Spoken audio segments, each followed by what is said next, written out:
ከ2000 ዓመታት በፊት በአይሁድ ምድር አንድ ልዩ ድባብ ሰፍኖ ነበር። ተራራና ሸለቆ በዝምታ ሳይሆን ሆሳዕና በሚል ነጎድጓዳዊ ድምፅ ይናወጥ ነበር። ነገር ግን ይህ ድምፅ የንጉሥ የጦር ድል አዋጅ አልነበረም። የኃያላን ፈረሶች ኮቴም አልተሰማበትም። ይልቁንም በትሕትና በአህያ ውርንጫ ላይ ሆኖ ወደ ከተማው የሚገሰግስ የሰላም ንጉሥ መምጣትን የሚያበስር እንጂ። ለመሆኑ ይህ ቀን ለምን የመድኃኒት ቀን ተባለ? ለምንስ ሕፃናትና አረጋውያን ልብሳቸውን አውልቀው በመንገዱ ላይ አነጠፉ? እንኳን አደረሳችሁ። 8ኛው የአብይ ጾም ሳምንት ሆሳዕና። ሰላም የእግዚአብሔር ቤተሰቦች እንደምን አላችሁ? የእግዚአብሔር ጸጋና ሰላም ከሁላችንም ጋር ለዘላለሙ ይኑር። ለቻናላችን አዲስ ከሆኑ ሰብስክራይብ በማድረግ ቤተሰብ ይሁኑ።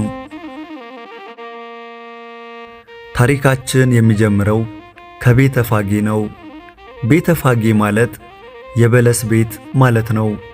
ለብዙዎች ተራ መንደር ብትመስልም ለክርስቲያኖች ግን የትንቢት መፈጸሚያና የጌታ ታላቅነት የተገለጠባት ቅድስት ስፍራ ናት። ጌታችን ወደ ኢየሩሳሌም ከመግባቱ በፊት ያረፈባት፣ ደቀ መዛሙርቱን ልኮ የሰው ልጅ ያልተጫነባትን ውርንጫ ያስፈታበት ቦታ። ቤተ ፋጌ የትሕትና መጀመሪያ ናት።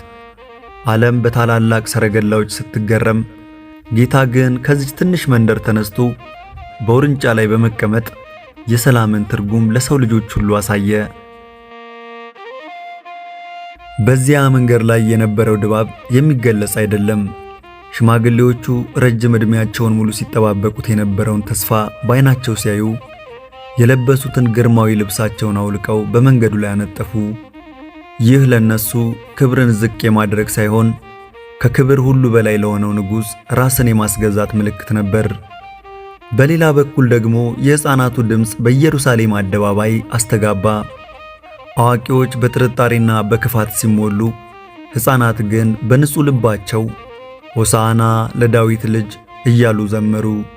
የነቢዩ ዳዊት ትንቢት ከሕፃናትና ከሚጠቡት አፍ ምስጋናን አዘጋጀህ የሚለው ቃል በዚያች ሰዓት ሕያው ሆነ። የሕፃናቱ ጩኸት የድል ዜማ ሳይሆን የፍቅርና የምስጋና መዝሙር ነበር። የዘንባባው ሚስጥር። ሕዝቡ የዘንባባ ዝንጣፊ ይዘው ይወጡ ነበር። ለምን ዘንባባ? ዘንባባ የድል ምልክት ነው። ሞትን ለሚያሸንፍ ጌታ የቀረበ የሰላም ምልክት ነው።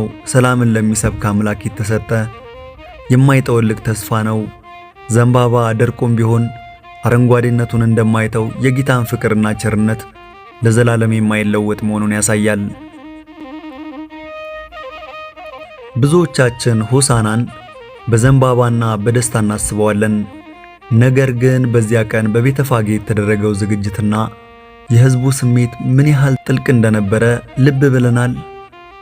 ጌታ ወደ ኢየሩሳሌም ሲገባ ዝንጣፊ መያዙ ምስጢር አለው።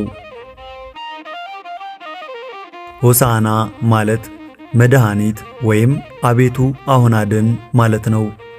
ይህ የአብይ ጾም ፋሲካ አንድ ሳምንት ሲቀረው የሚከበረው የጌታ በዓል ከ9ኙ አበይት በዓላት አንዱ ነው። በሰሙነ ሕማማት ጸሎተ ፍትሐት፣ ጸሎተ አስተሰሪዮ ስለማይፈጸም ጸሎተ ፍትሐትና አስተሰሪዮ የሚደረገው በዚህ ዕለት ነው።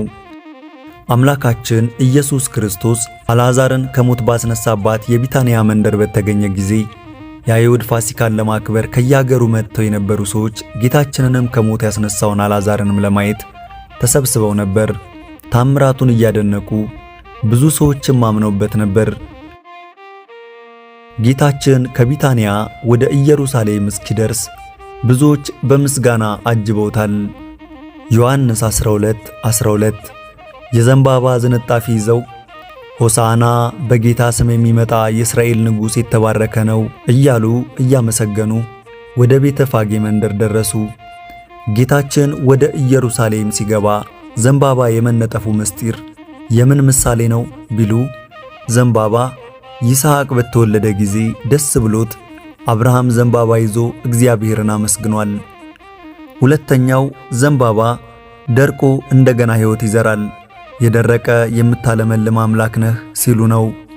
ሶስተኛ ዘንባባ የሰላም ምልክት ነው፣ የሰላም አምላክ ነህ ሲሉ ነው። አራተኛ ዘንባባ የደስታ መግለጫ ነው። አንተ ደስ የምታሰኝ ሐዘናችንንም የምታርቅልን አምላክ ነህ ሲሉ ነው። አምስተኛው ዘንባባ እሾሃማ ነው። አንተ ሕያው አሸናፊ አምላክ ነህ ሲሉ ነው። ስድስተኛው ዘንባባ እሳት አይበላውም ለብልቦ ይተዋል እንጂ ጌታም አንተ ባህሪህ የማይመረመር ነው ሲሉ ነው።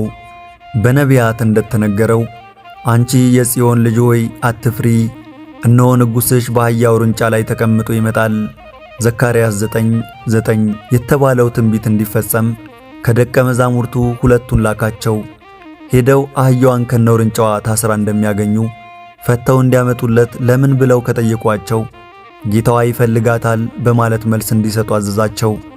እነርሱም እንደተባሉት አደረጉና ልብሳቸውን አነጥፈውለት በአህያዋ ላይ ተቀመጠ። ማቴዎስ 21:1 ትንሹም ትልቁም ሆሳዕና ለዳዊት ልጅ ሆሳዕና ባሪያም እያሉ ያመሰግኑት ነበር። ዘንባባ ይዘው ልብሳቸውንና የዛፍ ቅጠሎችን በመንገዱ ላይ ያነጥፉ ነበር። ልብሳቸውን ማንጠፋቸውም ለክብሩ መገለጫ ነው። እንዲህ ባለ ክብርና ምስጋና ወደ ኢየሩሳሌም ሲገባ ከተማዋ በዝማሬ በምስጋና ጩኸት ተናወጠች። ታዲያ ይህ ያበሳጫቸው ፈሪሳውያንና አይሁድ የሚያመሰግኑትን ዝም እንዲያሰኝ ጌታችንን ቢጠይቁትም እነዚህ ዝም ቢሉ ድንጋዮች ያመሰግኑኛል ብሎ መለሰላቸው። በነቢዩ ዳዊት ከሚጠቡ ሕፃናትና ከልጆች ምስጋናን አዘጋጀህ መዝሙር 8:2 ተብሎ የተነገረው ትንቢት እንዲፈጸምም የ40 የ80 ቀን የዓመት የ2 ዓመት ሕፃናትም አመስግነውታል።